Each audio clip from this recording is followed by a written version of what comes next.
Hello students, how are you? Welcome to your physics class, and today I am going to start your second chapter, units and measurement. Okay, and these are the topics which we are going to cover in this chapter: units, dimensions, errors in measurement, and significant figures. Students, in my previous class I have discussed about physical world, which was the introductory chapter, okay, of your physics. उसमें आपने जाना था what is physics, okay, and उसमें physics में आपको ये मालूम हुआ physics is all about calculations, okay, accuracy and measurement. तो स्टूडेंट्स, अब जब हम मेज़रमेंट की बात करते हैं तो हमें मालूम है कि हम सभी सारी चीज़ों को मेज़र नहीं कर सकते. कुछ चीज़ें ऐसी भी होती हैं जिनको हम मेज़र नहीं कर सकते, ओके. जैसे कि अगर सपोज़ करिए I say that I am sending you a lots of wishes. तो स्टूडेंट्स, कोई ऐसा इंस्ट्रूमेंट नहीं है, कोई ऐसी डिवाइस नहीं है जिससे आप विशेस को मेज़र कर सकते हैं कि सर ने कितना विशेस आपको सेंड किया है. इसी तरह से अगर कोई पर्सन खुश है, ठीक है, तो आप उसकी हैप्पीनेस को मेज़र नहीं कर सकते, सोरो को मेज़र नहीं कर सकते. तो स्टूडेंट्स, ऐसी बहुत सारी चीज़ें हैं जिनको आप मेज़र नहीं कर सकते, ठीक है नहीं. लेकिन स्टूडेंट्स, नेचर में ऐसी भी चीज़ें हैं जिनको मेज़र किया जा सकता है, जैसे मास है, लेंथ है, टाइम है, या सपोज़ करिए एक रूम के अंदर लाइट का कितना इंटेंसिटी है, आप उसको मेज़र कर सकते हैं. एक वायर के अंदर करंट की कितनी वैल्यू, करंट कितना मैग्नीट्यूड फ्लो कर रहा है, ठीक है, आप उसको मेज़र कर सकते हैं. तो स्टूडेंट्स, जिन क्वांटिटीज़ को हम मेज़र कर सकते हैं उन क्वांटिटीज़ को हम कहते हैं फिजिकल क्वांटिटी, ओके. तो एक quantity which can be measured known as physical quantity. For example, length है, मास है, टाइम है, फोर्स है, वॉल्यूम है, स्पीड है, etcetera, okay.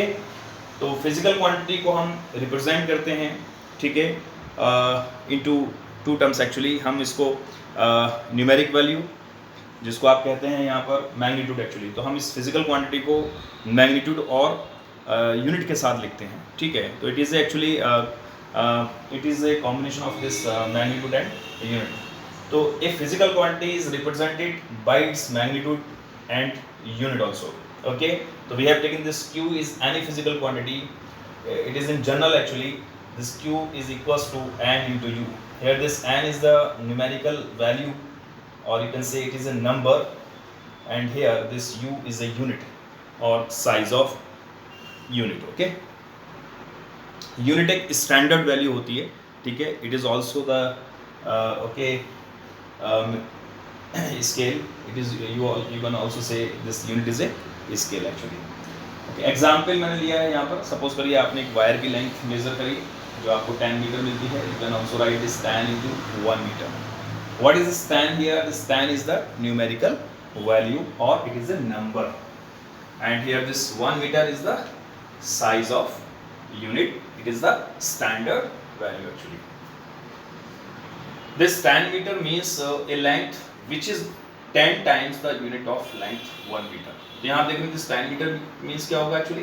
10 times of this 1 meter length actually, okay. And also you can write this q is equal to 10 meter. Here जैसे कि मैंने आपको बताया, this 10 is number and m is size of unit. This is in meter actually. As the unit change, students आपको ये मालूम होना चाहिए कि अगर हम यूनिट को चेंज करते हैं, ठीक है. देखिए, जब आप आगे पढ़ेंगे इसमें तो आप सिस्टम ऑफ यूनिट्स के बारे में पढ़ेंगे, types of system of units actually. तो उसमें आप देखेंगे कि जो मेज़रमेंट है वो डिफरेंट यूनिट्स में हम मेज़र करते हैं. किसी भी एक फिजिकल क्वांटिटी को डिफरेंट यूनिट्स में मेज़र किया जा सकता है, ठीक है. तो यहाँ पर मुझे बताना था कि अगर हम यूनिट को चेंज करते हैं, साइज ऑफ यूनिट अगर हम चेंज करते हैं, किसी दूसरे सिस्टम का हम लेते हैं यूनिट, तब उस केस में जो है न्यूमेरिक वैल्यू पे भी इफेक्ट पड़ता है, न्यूमेरिक वैल्यू भी चेंज होती है. तो यहाँ पर आप देखेंगे कि अगर यूनिट को आप चेंज करेंगे तो मैग्नीट्यूड यानी कि जो नंबर है विल ऑल्सो चेंज, बट जो प्रोडक्ट है दोनों का, यानी नंबर और यूनिट का जो प्रोडक्ट होगा, that will remain same actually.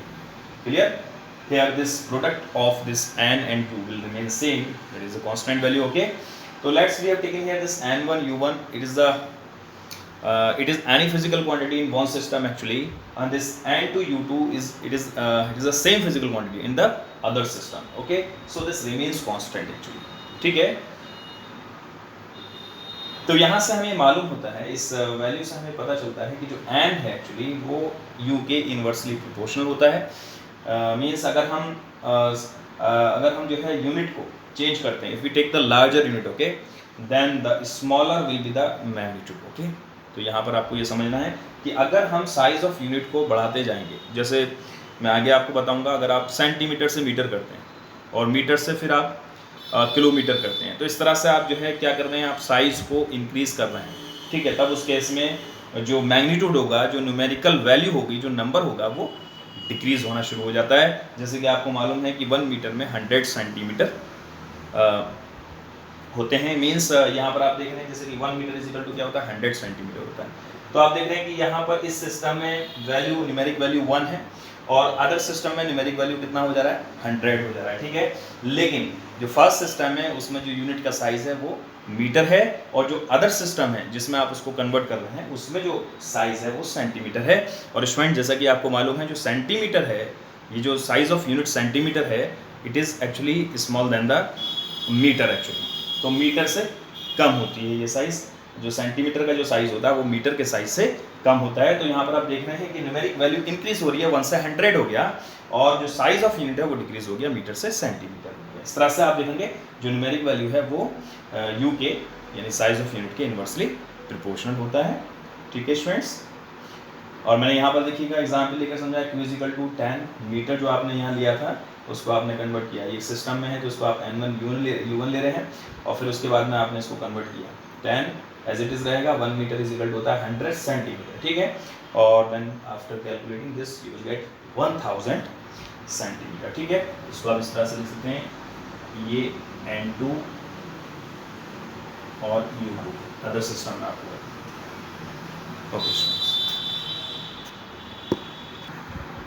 Okay students, now next topic is types of physical quantity.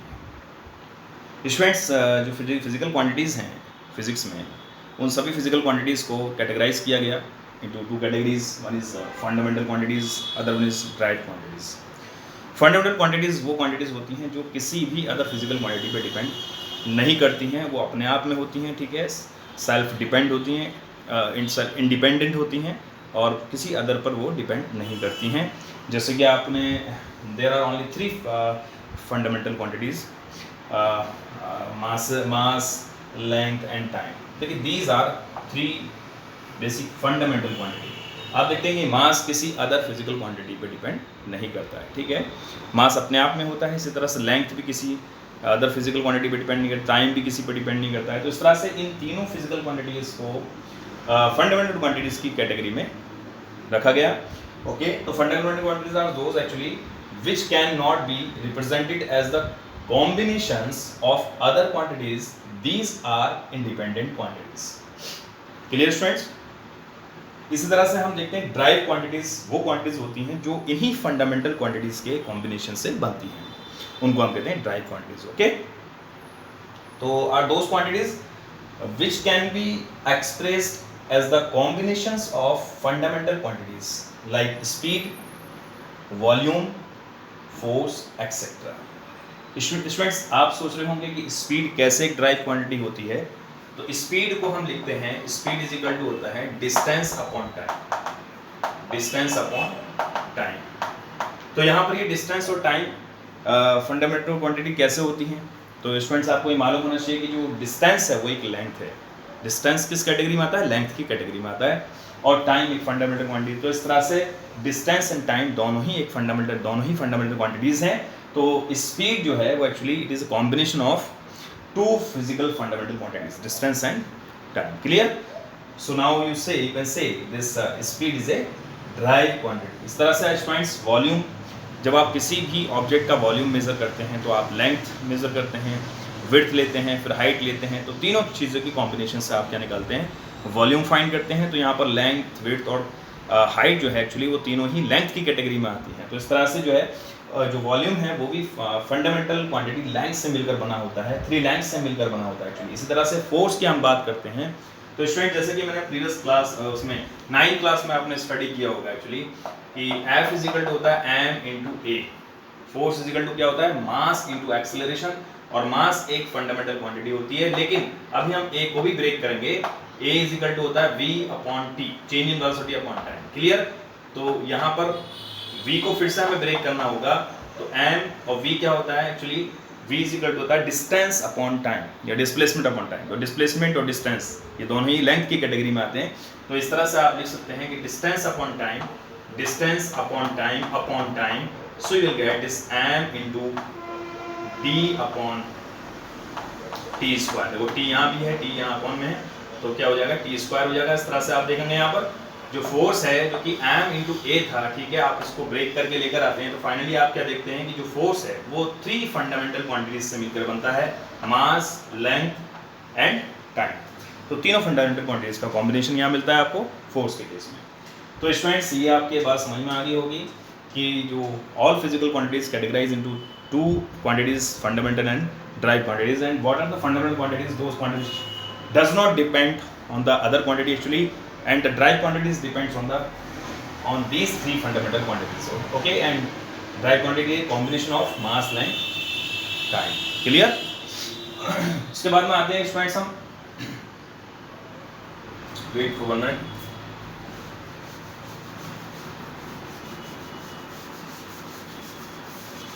इसके बाद हम आते हैं सिस्टम्स ऑफ यूनिट्स। तो स्टूडेंट्स देखिए ये जो सिस्टम ऑफ यूनिट्स हैं जिसमें आप देख रहे हैं कि सीजीएस सिस्टम होता है, एमपीएस होता है और एफपीएस सिस्टम होता है। ओके स्टूडेंट्स, तो मैं बात कर रहा था सिस्टम्स ऑफ यूनिट्स की। एक्चुअली देखिए यूनिट की हमें क्यों ज़रूरत पड़ती है कि हम किसी भी फिजिकल क्वांटिटी को, ठीक है नहीं, किसी फिजिकल क्वांटिटी को मेज़र करने के लिए हमें यूनिट की ज़रूरत होती है। और यूनिट क्या है, वो एक स्टैंडर्ड मेजरमेंट है, ठीक है, और उसी फिजिकल क्वांटिटी का स्टैंडर्ड मेजरमेंट होता है जिसको हम मेज़र करते हैं, ठीक है नहीं। तो ये स्टैंडर्ड मेजरमेंट ये बताता है कि ओके कि उस फिजिकल क्वांटिटी में ये कितने टाइम्स उसमें रिपीट हो रहा है, कितने टाइम्स, ठीक है, वो कंटेन करता है, ठीक है। जैसे आपने देखा था वो 10 मीटर, ठीक है, तो वो जो मीटर है एक्चुअली वो एक स्टैंडर्ड मेजरमेंट है किसी भी फिजिकल क्वांटिटी का, और वो स्टैंडर्ड मेजरमेंट वो उस क्वांटिटी में कितने टाइम्स कंटेन करता है, 10 टाइम्स कंटेन करता है, ठीक है।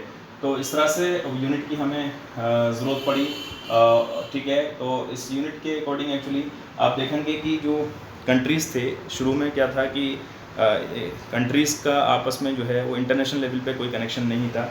तब डिफरेंट कंट्रीज़ में किसी भी सेम फिजिकल क्वांटिटी को डिफरेंट यूनिट्स में जो है मेज़र किया जाता था। जैसे किसी में जो है लेंथ को सेंटीमीटर में, किसी कंट्री में लेंथ को सेंटीमीटर में मेज़र किया जाता था, तो किसी दूसरे कंट्री में उसी सेम फिजिकल क्वांटिटी को मीटर में मेज़र किया जाने लगा। और फिर और किसी अदर कंट्री की हम बात करें तो उसमें देखा गया कि वहाँ पर कोई और सिस्टम है जिसको एफपीएस सिस्टम कहा गया, ठीक है, और वहाँ पर जो है लेंथ को किस में, फुट में मेज़र किया जाता था। तो इस तरह से ये देखा गया कि जो स्टार्टिंग में जो है वो डिफरेंट कंट्रीज़ में जो है सेम फिजिकल क्वांटिटी को डिफरेंट यूनिट्स में मेज़र किया जाने लगा। लेकिन बाद में जब ये कनेक्शन हुआ, एक कंट्री का दूसरे कंट्री से एक्सपोर्ट इंपोर्ट का काम शुरू हुआ, तब ये प्रॉब्लम्स आने लगी कि यूनिट का कन्वर्जन करना पड़ता था, ठीक है, इंपोर्ट एक्सपोर्ट करने के लिए, ठीक है। तो फिर बाद में एक और सिस्टम आया जिससे हमें ये हेल्प मिली, यानी सारे कंट्रीज़ ने मिलकर के सोचा कि क्यों ना कोई ऐसा सिस्टम बनाया जाए जिससे कि जो है ये कन्वर्जन प्रोसेस को जो है ख़त्म किया जा सके, ठीक है, और जो इसमें डिफ़िकल्टीज़ हैं उसको जो है रिड्यूस किया जा सके, ठीक है। तो बाद में जो है फाइनली एक सिस्टम आया जिसको हमने एसआई सिस्टम के नाम से जाना, ठीक है, उसको हम कहते हैं इंटरनेशनल सिस्टम एक्चुअली, ठीक है। उसके बाद में मैं later I will discuss about the international system. तो firstly I have taken here the CGS system, MPS system and last one and okay second last is FPS system, okay, क्योंकि last system SI system है जो मैं आपको इसके बाद बताऊंगा, ठीक है। तो सीजीएस सिस्टम में हमने देखा कि सीजीएस की फुल फॉर्म होती है सेंटीमीटर, ग्राम एंड सेकंड, और एमकेएस की होती है मीटर, किलोग्राम, सेकंड, और एफपीएस की होती है फुट, पाउंड, सेकंड, ठीक है। तो सीजीएस सिस्टम में लेंथ को, देखिए ये फंडामेंटल क्वांटिटीज़ हैं जो मैं आपको बता चुका हूँ, ठीक है। लेंथ को मेज़र करते हैं सेंटीमीटर में, और मास को मेज़र करते हैं ग्राम में, टाइम को मेज़र करते हैं सेकंड में। इस तरह से एमकेएस सिस्टम में लेंथ को मीटर में मेज़र किया जाता है, मास को किलोग्राम में मेज़र किया जाता है, और टाइम को सेकंड में मेज़र किया जाता है। और एफपीएस सिस्टम में लेंथ को फुट में मेज़र करते हैं, मास को पाउंड में मेज़र करते हैं, और टाइम को सेकंड में मेज़र करते हैं। ओके स्टूडेंट्स, आज का लास्ट टॉपिक है आपका SI system. system of international, it is known as international system of units. Clear? And there are 7 fundamental units. Besides these 7 fundamental units, 2 supplementary units are also defined. Okay students, जैसे कि मैंने यहाँ पर लिखा है, these are 7 and plus 2, actually 9 fundamental units here. 7 fundamental units and 2 are the supplementary units. Clear? तो first है length mass time, ये तो आपको मालूम है शुरू में, ठीक है, ये तो फंडामेंटल, ये लेंथ मास टाइम, ठीक है, ये तो आप एमके सिस्टम भी पढ़ चुके हैं। लेंथ को हम यहाँ पर नेम ऑफ यूनिट है, ये क्वांटिटीज नेम है एक्चुअली। लेंथ को हम मीटर में मेजर करते हैं, ठीक है, उसका सिंबल होता है मीटर, एम से इसको हम डिनोट करते हैं मीटर को। क्लियर? और मास है, इसको हम किलोग्राम में मेजर करते हैं, ठीक है, और इसका सिंबल केजी होता है। इस तरह से टाइम को हम सेकंड में मेजर करते हैं, एस से हम इसको डिनोट करते हैं। इलेक्ट्रिक करंट एम्पियर, इसको हम ए से डिनोट करते हैं। ये सारी चीज़ें आप पढ़ चुके होंगे। और ठीक है, इस तरह से टेम्परेचर को हम केल्विन में इसका यूनिट होता है केल्विन, और इसको हम के से डिनोट करते हैं। अमाउंट ऑफ सब्सटेंस को का यूनिट है मोल, और इसको हम MOL, ओके, मोल से डिनोट करते हैं। ल्यूमिनस इंटेंसिटी कैंडेला, ठीक है, इसका यूनिट होता है, और CD से हम इसको स्मॉल CD से हम इसको मेजर करते हैं। इस तरह से प्लेन एंगल होता है, उसको हम रेडियन में इसको मेजर करते हैं, ठीक है, उसको लिखते हैं हम शॉर्ट में लिखते हैं, सिंबल इसका है RAD, रेडियन, ठीक है। इस तरह से स्टूडेंट्स सॉलिड एंगल है, इसको हम स्ट्रेट रेडियन में मेजर करते हैं, और इसका सिंबल है SR। Clear students? तो these are 7 and plus 2, 2 are the supplementary units, ठीक है। इस तरह से इसको हम सिस्टम ऑफ इंटरनेशनल कहते हैं, ठीक है स्टूडेंट्स। ये सारी चीज़ें आपको पहले से मालूम होंगी, length, mass, time, electric current, temperature, amount of substance, luminous intensity, plane angle. लेकिन स्टूडेंट्स एक न्यू आपका टॉपिक यहाँ पर है सॉलिड एंगल। शायद इसके बारे में आपको ना पता हो, तो इसलिए मैंने अलग से आपको इसको एक्सप्लेन किया है। प्लेन एंगल जो है एक्चुअली वो प्लेन के थ्रू, किसी एक प्लेन के थ्रू, या किसी एक लाइन के थ्रू जो एंगल बनता है at a given point, actually उसको हम कहते हैं प्लेन एंगल, ठीक है। This is an arc, okay, and this arc form an angle at this point, given point theta, okay, this theta is the plane angle. Clear students?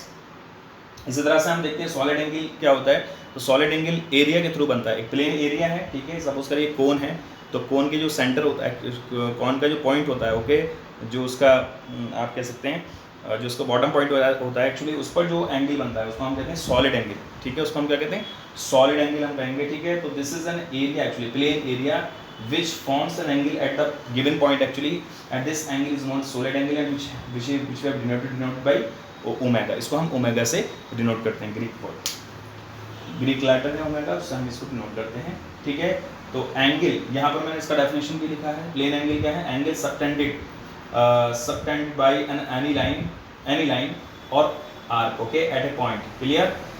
Similarly what is solids angle subtended by a plane area at a point, assuming that point to be the center of a sphere, okay, this is the solid. Okay, thank you so much friends.